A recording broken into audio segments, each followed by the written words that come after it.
Кресонът е растение, богато на хранителни вещества и носи няколко ползи за здравето. Ето някои от основните, богат на витамини и минерали. Кресонът е отличен източник на витамини А, С и К, освен че съдържа минерали като калций, калий и желязо. Тези витамини и минерали са от съществено значение за поддържането на здрави кости, кожа и имунна система.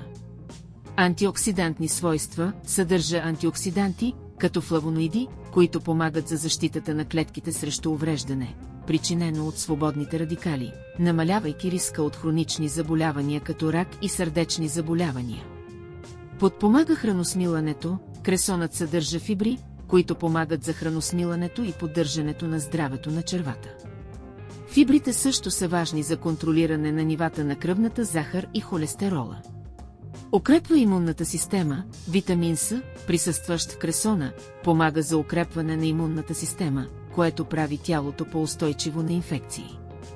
Ползи за кожата. Кресонът е известен със своите противовъзпалителни и антиоксидантни свойства, които могат да помогнат за подобряване на здравето на кожата, намаляване на акнето и преждевременното стареене. Здраве на костите. Витамин К, присъстващ в големи количества в кресона, е от съществено значение за здравето на костите, като помага при съсирването на кръвта и предотвратява остеопорозата. Помага при загуба на тегло, тъй като е с ниско съдържание на калории и богат на хранителни вещества.